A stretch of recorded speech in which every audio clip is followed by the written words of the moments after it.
But if you're happy to power through, I will share my views on, as you can see, tuition providers and living upside down. So it's a pretty opaque title, but hopefully I can elucidate you on it a little bit over the course of the next half an hour.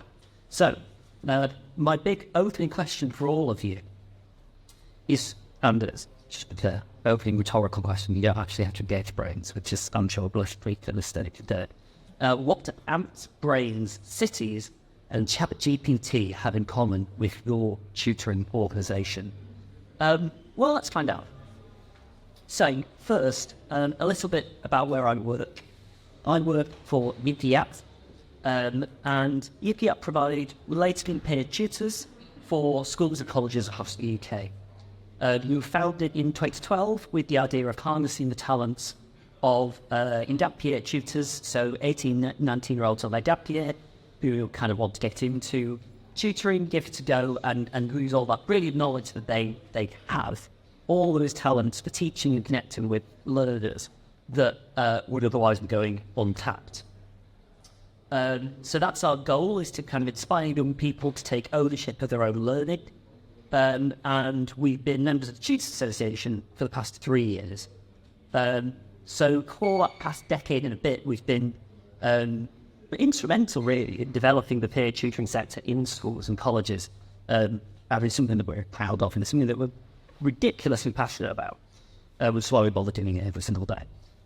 So a little bit about me as well. I'm Matthew. I'm back in year 2 of Yipiyap. I was one of those gap year tutors.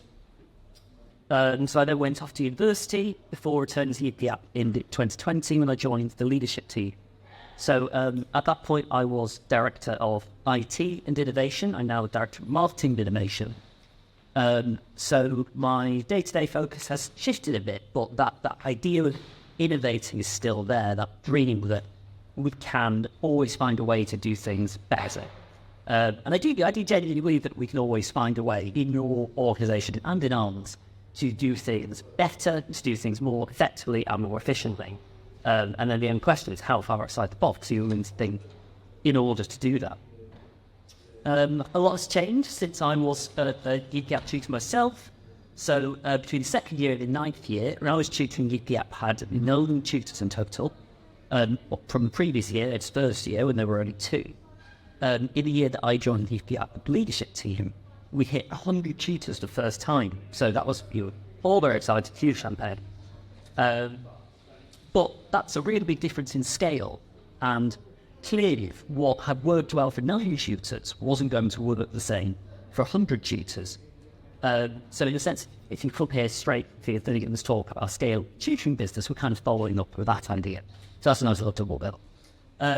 So a whole infrastructure had been constructed in the business, or maybe more accurately, we could say it had grown in the business, to support this tutoring team that was now so much bigger than I don't think of its scale. So we have regional directors who directly support our tutors in their work. We have a whole team of support staff behind the scenes who are not directly involved in tutoring at all. But most importantly, and the thing that I'd like to talk to you today about, is we have a new philosophy guiding us called Upside Down Management. And that brings me to part 2 of my talk, which is about Shuka. Specifically, this is about Timpsons. So John Timpson of Timpsons, he may have cut the keys you have in your pocket right now. He coined this term upside down management as we at Yipiyap came to know it. He came to that idea from the American luxury department store Nordstrom. So what is this upside down management? So the core of it, as John Timpson would put it, is that your colleagues, your tutors, have the autonomy to do their jobs the way that they think is best. And then the job of the boss isn't to issue orders or tell people how to do things. Their responsibility is to support the team in doing what they want to do, in using their intelligence to solve the problem.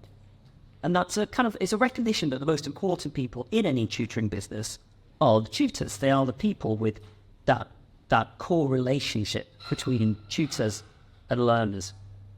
And then secondarily, of course, you've got this relationship between the tutor and the teacher and the parents. But notice that I'm not talking here about the CEO, I'm not talking about the marketing person, they are not the core person. They are all there to support what is most important, and that is tutoring.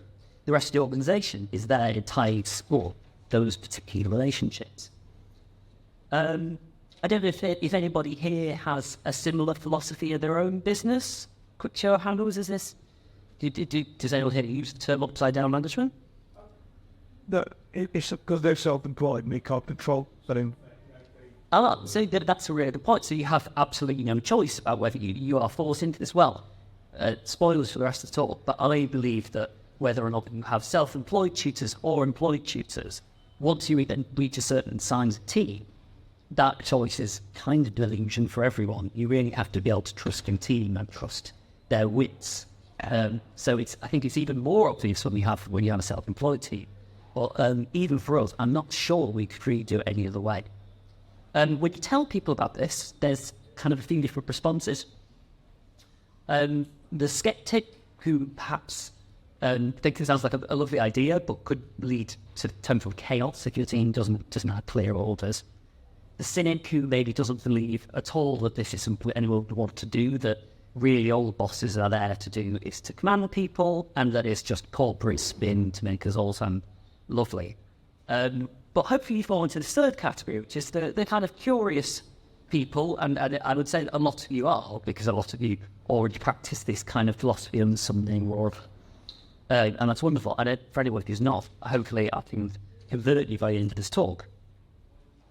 Because in my time at Yipiyap, it certainly seems to me that this is something that works. And when we've always set out our company values, of which 6 are here, our big 6 values. So this was in 2020, we set these out for the first time, and we made upside down management first on the list, because that's how we feel about it. We feel that it is something that is so foundational to the business, you cannot begin to understand the rest of our company culture without knowing about that. I think I'll be wondering, why does this work? Is this just a coincidence? Having just accidentally done a very good job, and we can attribute it to this, but actually we've just been phenomenally lucky, who knows? Or is it tapping into something there fundamental? And I believe upside down management harnesses the power of bottom up organisation. I believe that when you organise a system from the bottom up rather than the top down, there are fundamental differences in the way it works. And those fundamental differences can be a huge advantage. So that is what brings us to the premier example of that, which is, drum roll, ants. So, hence my mysterious title. I'm going to talk to you a little bit about ants. What do you know about ants? What do you know about the social structure of ants? Controlled by chemicals. Controlled, okay, good. Controlled by chemicals and pheromones. Anything else? Central queen. By central queen. Wonderful. Exactly the trick that I wanted you to say. Thank you very much. I'm really grateful for that. So I believe you will see over the course of this that I'm incredibly enthusiastic about ants. I think there's strong case to be made that they're one of the most successful species on Earth. You might argue that that's humans. I think ants are competing with us. About half the biomass of animals on Earth is insects. About 2/3 of that is ants. So that is a hugely popular species. They're doing a great job. Certainly, I would say about as good as we are. But if you wanted to learn something about organising lots and lots of people, ants are a good place to look.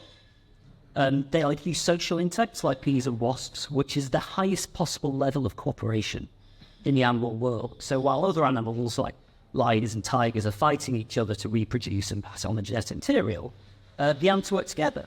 You've got the ant queen and her small group of reproductive males. They do all of the reproduction, I suppose very fond of look if you can get it. And then you've got soldiers and workers, and they're willing to sacrifice their lives, and more importantly, in the animal kingdom, their chance to reproduce, to defend the hive, to defend the queen, and so on. But the big myth about this, at least in humans have this terrible habit, I think, of projecting our own worldview onto other things. And that's a shame, but it stops us seeing things the way they really are. So we have hierarchical society, Schools all have head teachers. Companies have chief executive officers. We've got a king. So when we look at nature, we automatically assume that we'll see this kind of hierarchical organisation there too. And we assume that the Queen is in charge. But we're the ones who gave her the name Queen. Don't forget that. So that is a reflection of our own bias. Actually, the Queen isn't in charge. She doesn't boss anyone around. She's not the mastermind. She's just one cog in the machine, doing the job, and her thing to do is production. So, who is all in the hive? Well, the answer is no one. Now, I'm not advocating anarchy, particularly not in your tutoring organisation. But no. The archives are a special kind of organised chaos. There's a media theorist called Stephen Johnson who wrote a book about this called Emergence. And that's about that special kind of organised chaos that, to take his words, solves problems by drawing on masses of relatively stupid elements. Both friends not relevant for tutors, tutors are usually rather intelligent, but they are certainly not intelligent enough to run a whole business on their own. They can know what. So we draw on masses of relatively stupid elements rather than a single intelligent executive branch. So they're bottom-up systems, not top-down. In the science of complexity theory, we call them complex adaptive systems that display emergent behaviour. And the key to those emergent behaviours is that seemingly random, unrelated actions of elements to a lower level, so say produce behaviour that you normally see on a bigger scale, which is the colony. So you can't work out how this whole system, how this whole colony works by observing one act. Not the workers, not the soldiers, not even the Queen, she can't tell you. It can only be seen when you see the whole colony over years and years. And it's something that we missed in science for absolutely ages because we weren't looking closely enough. We only watched ant colonies for days, maybe months, but a successful ant colony lasts for 15 years. And only when somebody sat down to observe a whole colony over the course of 15 years, we saw that the hive had a life cycle of its own. The younger ones were, unsurprisingly, if you know any young people, this is also true. They were more aggressive, they were more experimental in their response to change, and much more adaptive as well. Older colonies tended to be timid, more conservative, a little bit set in their ways. But that wasn't a change in the individual ants, because ants don't live that long, They don't live more than a year, usually. The reproductive males don't have any jaws, so they can't eat them because they don't have to. They've only got one jaw and just mate. So it couldn't possibly be something kind of in the minds of these ants that's changed. And yet, in this emergent behaviour, this layer of systematic behaviour that came out of the ants themselves, we did see this change. It was a real, meaningful change that didn't specifically come from any one individual. And that's then the power of this emergent behaviour and this bottom-up organisation. It can create a system that works on its own, where all the cogs contribute to it, without needing one mastermind who's able to run it. And I think that's very helpful for us, because if you run a tutoring organisation, we're piling back to tutoring, using stuff wondering what on their hands. If you run a tutoring organisation, it may be you work with 1, 2, 3 tutors. Sure, maybe you can micromanage them to the extent that you can get them doing exactly what you want all the time. To be perfectly honest, even with a couple of tutors, I'm not sure that's true. But certainly when you get to much larger numbers, you will not have the intelligence to run everyone's jobs to run everyone's laboratories. None of us do. No one's clever enough to do that. So we have to find a different system that's able to run on its own without us having to pull every string and play the puppet master. We need to create a system that runs off possible emergent behaviour. And that's what this upside-down management that we practice seems to do. I was incredibly excited when I spotted this link. Because to me, it just clicked. It said, oh, that is why upside-down management works. We've created a system that grows bottom-up by trusting individual tutors, by having everyone else in the organisation there, knowing that their job is to support them, not to boss them around, not to micromanage, And, this is something that we see in all kinds of different areas of the world. It's not just ants. We see it in natural selection. We see it in, Alan Turing then, not talking about computers actually, but talking about the stripes on the zebras and the way that they fall. Marvin Minsky talks about brains, and then we also have things like cities and these slime molds that are just tools of completely unintelligent fungal cells, but when you put them together, they can do things like solving mazes or recreating a map of the Tokyo transit system, like just bizarre things from the power of lots of little elements working together and becoming essentially what this is all about, greater than the sum of their parts. So now let's move on to the practical. What do we do for upside down management, and what can you do in your own organization? Before I come to that, I will just say a little bit about what has this actually got to do with tutoring. I'm not the first person to make this link between complexity theory and these complex systems and the world of work. There's a whole business management journal called Emergence that covers this, and lots of businesses run on a bottom-up cellular model, so Sun Microsystems, Acer, TCG, and of course we've already got Tutors. But for me, the idea that this has emerged naturally in lots of different industries shows that it really does work quite well, if my first-hand experience of working like this at Yipiyap wasn't enough. So that is why I want to share it with you today. And tutoring, I think, specifically presents challenges that require bespoke solutions. There is no way that you could talk to your tutors on your team and tell them how to tutor every person. We are all quite unique. If you listen to Helen Osmond's talk earlier today about the importance of connections and relationships, we know that. And if you're not doing that, then you may as well just have a textbook that's the same for everyone, or a pre-recorded lesson that's the same for everyone. The importance of tutoring is that it is personal and bespoke and always needs to be different.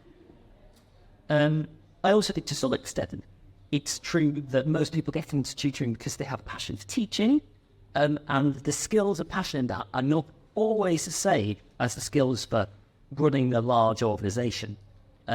So if there is something out there, if there's some fundamental rule of nature that makes organising things easier for us, we should use it. So what I'm going to share with you now are some practical lessons we can take home. So John Timpson came up with this idea. He's got his own rules of upside down management, wrote a book about it, and that's well worth reading. These are my own 4 observations about the key things that you need to kind of understand and believe in and practice to make this kind of organizational system work at your organization. So first of all, missed a slide, but that's okay. First of all, what you need to do is really accept that when you get more of something, it becomes fundamentally different. It's a case of 2 + 2 = 5. So managing 100 tutors is not 100 times more complicated than managing 1 tutor. The complexity of these systems grows exponentially. It's like a deck of cards, Every card you add creates more new possibilities for shuffling the deck than the previous card.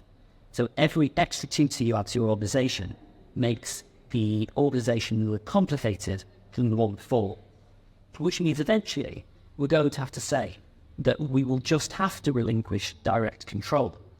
And we are going to be able to manage tutors kind of under a microscope with very direct to. We will have to trust in their intelligence and their autonomy to solve the topics. And all that is to say that although it's a very desirable thing, we all want to make sure that the tutors that work with us have the freedom to tutor the way they see fit. It's not just a desirable thing. It's not just an ideal. Actually, I think it's a little bit of a pragmatic necessity.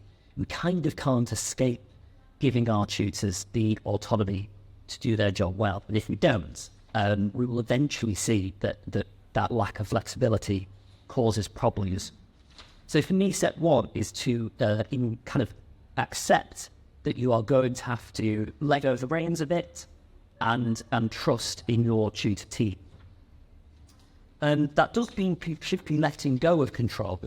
And the way that we make sure that everything's going in the right direction, the way we want it to, is to share a common code between the whole team. So the core of these complex systems is that they don't have a just a brain, like a sort of puppet master controlling everything. But that doesn't mean that it's total anarchy. And I think a great example of this is traffic. So there is no animal, no human, no computer that is clever enough to control every car in Britain at the same time. But we managed to avoid complete anarchy by having a relatively simple set of rules, the highway code, that we all agree on. And when everyone follows that, it creates this really quite elegant system that is pretty safe and pretty organised most of the time. And when things go wrong, it's because people have broken those simple rules that we agree on. So I think that kind of goes to show the power of having this shared set of principles. And it's kind of just a more efficient way to run as well. So when the self-driving cars take over the world, they will not be organised by one central computer somewhere in London telling every car where to go, because it's a very inefficient way to work it out. Actually, they'll work exactly the same way, which is by having lots of individual units, each making decisions following the same set of rules. Out of interest, I mean, that's how AIs work, that's how ChatGPT works as well, is rather than having one incredible computer that no programmer would ever be able to program, you just get lots of much more simple computers working as a team. That kind of increase in efficiency works for businesses too. So Timpson's give the example of having a centralized complaint department versus allowing their team to handle complaints directly. When they were trying to manage complaints for the entire business in one go, they needed this massive team that could never keep up. But actually, when they gave people the authority on the ground to make decisions for themselves and handle complaints, having that groundswell of people doing it themselves was a much more efficient way to handle an entire organization's complaints. So what did it do for tutoring? It means that having a set of rules isn't forbidden. That's not micromanagement. I'm not trying to ward you off that. Actually, it's a way to keep people their independence. It's better to have something more like heuristics, so kind of general rules that you can apply to lots of different situations, rather than hard and fast rules. You must do this in every tutoring session. You must ask at the end exactly how it went. You try and get more general things. So this is why we formalize our values, like I said earlier. Values are really useful because every member of your organization can think for themselves about their unique situation and how they apply the values there, rather than struggling to fit a static set of rules to their learners who, as we all know as tutors, are as varied as they come. No two learners are going to be the same. Next, we must enable communication. We are doing that here today, so we're off to a very good start. But have a think about how in your organization you can make the kind of idea sharing, knowledge sharing, communicating successful strategies that we've found. How can that become an automatic part of your business, where the tutors who work with you can tell each other, okay, well, this worked for me, this didn't work, why don't you try this? It's one of those things that scales exponentially. A team of 100 people all trying out 100 different ideas will very quickly discover what works well and what doesn't. And as long as they are able to regularly share that with each other, your organization's knowledge will grow much, much faster than if they were working on their own. So at Yipiyap, we have tutor huddles that bring together tutors from actually varied parts of the countries. Part of the power of it is the randomness, that it creates these encounters that you wouldn't expect to have. You meet someone who you've never met before, and they tell you what's worked for them. And like that, we can share these effective strategies through your business very efficiently. And then my final rule is to encourage and create feedback loops.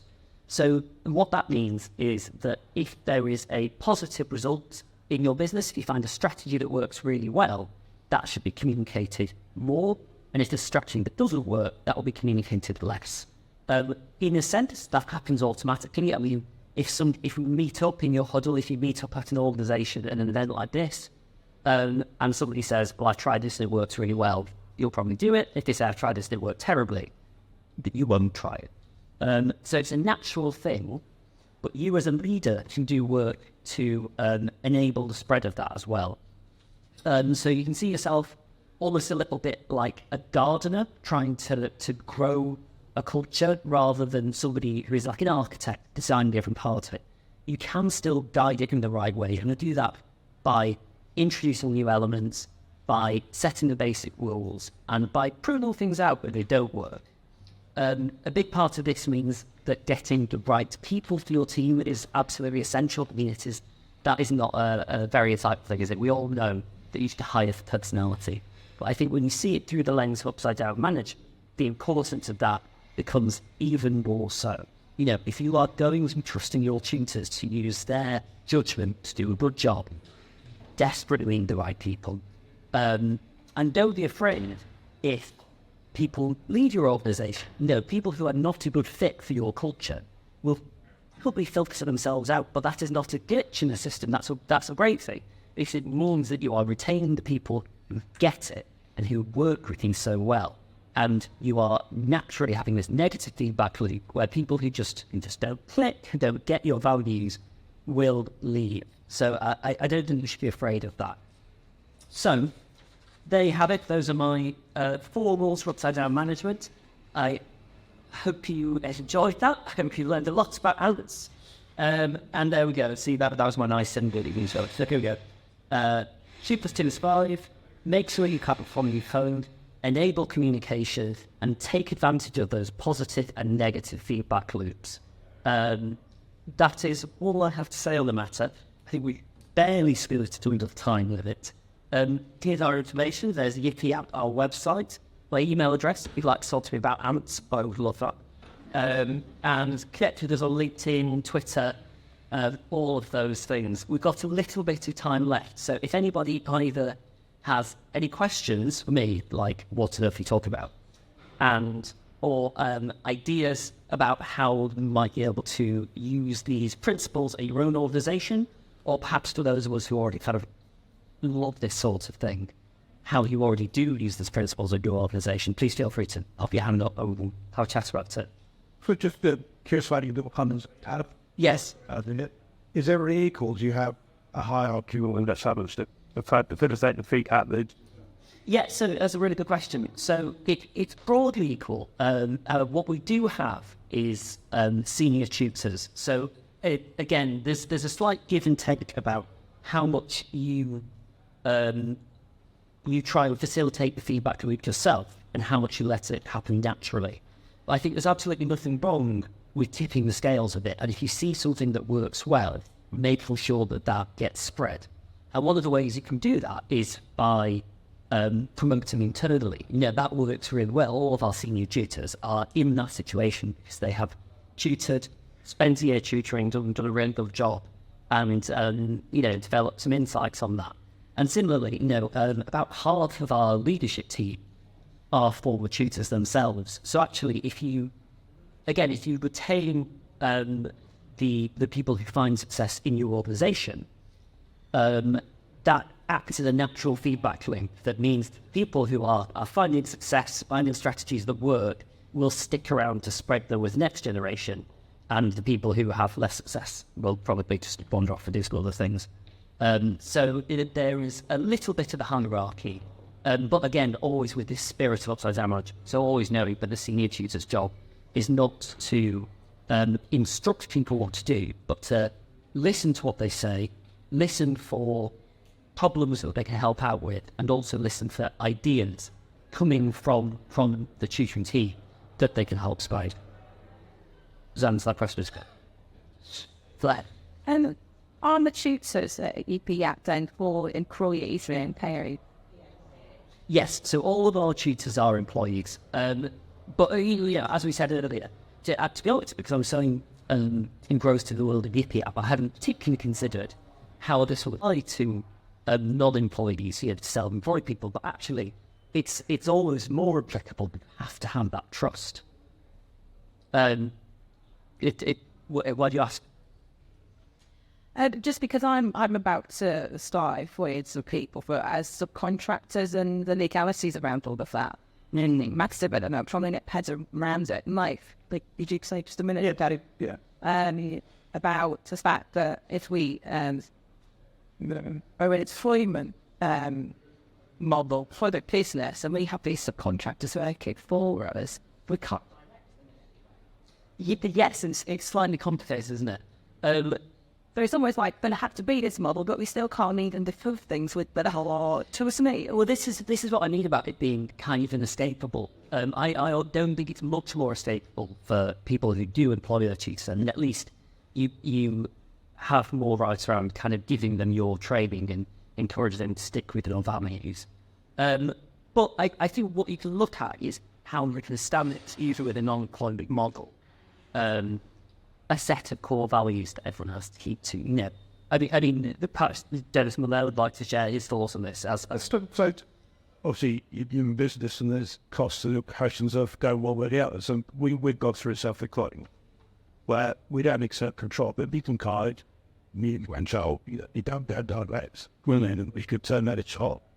And we've got to. So I do employ two tutors I can have resilience. But I'm seeing other projects having a self-employed model in the structure that you end up. So that to try to employ people, you get a super high so but it's this cost that community on. I suspect, thanks very much, I think that's very helpful. I suspect you can apply a lot of the same rules with that. I think you can set your ground rules and everybody who comes, because after all, they've come to work with you, but employed or not, they've come to work with you for a particular reason. So I can definitely have the right to be selective and make sure that you are working with people who fit your company culture, who follow your values, and kind of allow those natural feedback loop processes to happen where, over iterations of whatever kind of modern level, whether it's weeks or months or years, you retain the people who get it and then you work with those values, and you lose those people. About employed a lot, and I'm not going to talk about settled people, but the people who are not a natural fit will drift away. I certainly hope. Does that make sense? That seem... Well, you two should have definitely thought about it. She tipped these people that I work for us, and that tipped the best. The company, I just should agree. But this is actually a point. I'm the point with your corporate structure. I think so too. Quite advise you'll look out for teas. But if anyone could, hand over a business card because you might be in for some business. This is true. But I've got another question. And here's some. Dan, there we go. Hello. Competent, what else do they like staff? That information we like it's just something step the different but using that kind of a guided framework I shooter agreements, service agreement does talk about our funds. So there are definitely ways and make sure that's mutually understood without the end of employing an employing relationship. Yeah. There's still these kind of there pretty core plan places, there's still big maybe Yes. yeah, one company's chap. And just while there's Shazovia was around sort of buy-in, I suppose, and he said after the filtering out, but have you had any challenging sort of conversations like perfect in this buy-in bits way of thinking order? Yeah, so what imagine? Well, I think two people who are, as we would see it, at the top, who in the traditional pyramid would be at the bottom of the pyramid. This is offering them more freedom and flexibility. So actually, when we talk to most of our tutors, this is not something we're getting a lot of convincing of because it's quite freeing. Some people might feel that they would actually prefer that there are some oddballs out there who debate and be strength and have the total freedom to mess up on their own. But again, this is where that kind of negative feedback comes in.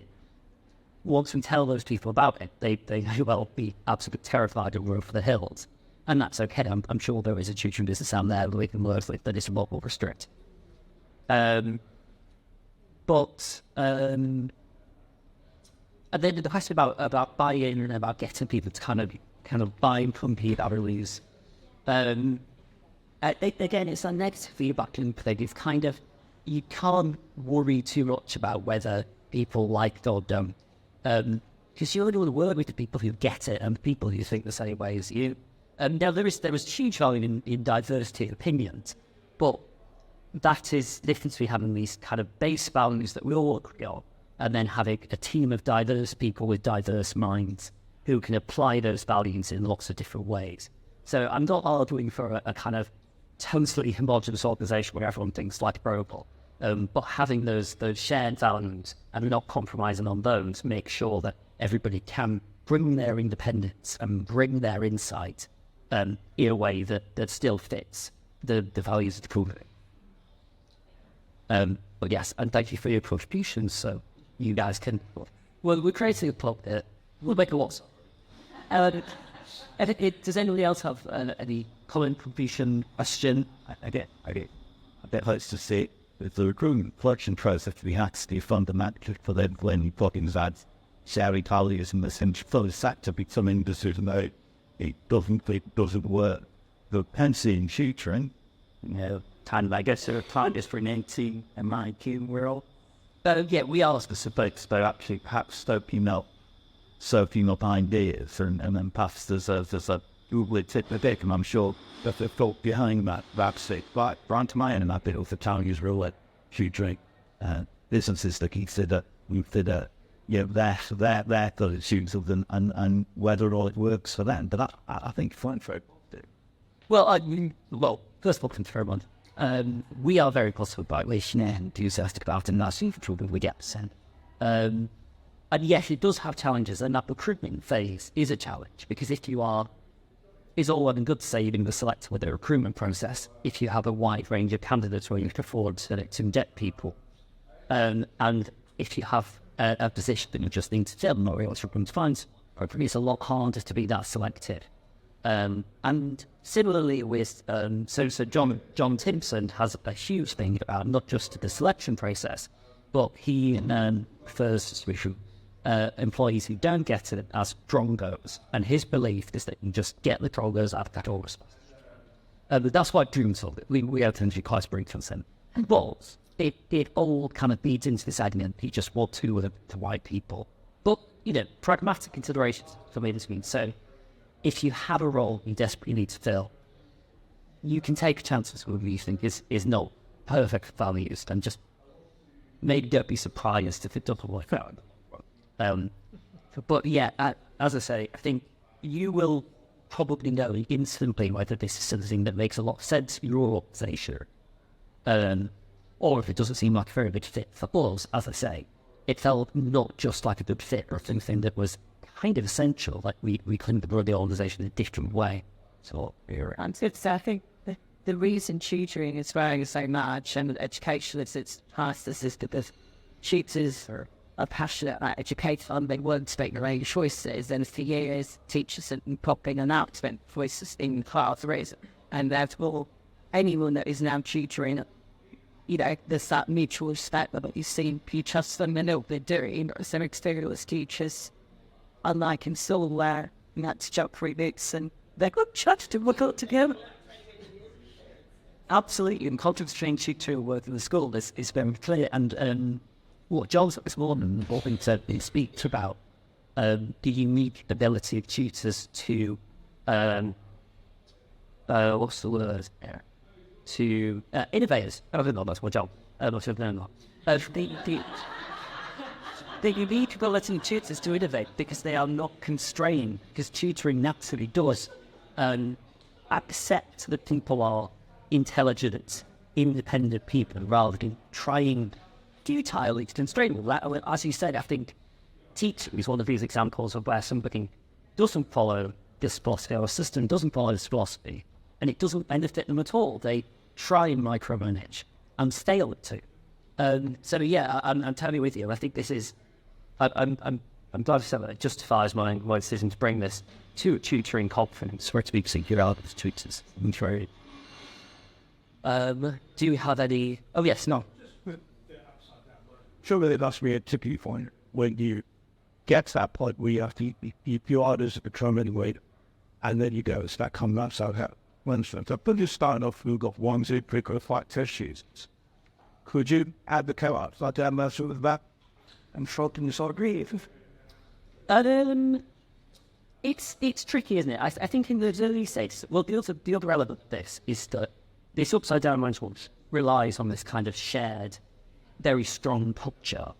In that starting stage, the culture is very much in flux. Over time, it becomes more set in stone and less changeable. Not completely unchanged, but it will mutate over time, which is why it's like pinning down our values like we did to try and try and fix and make sure that this culture that you liked remained.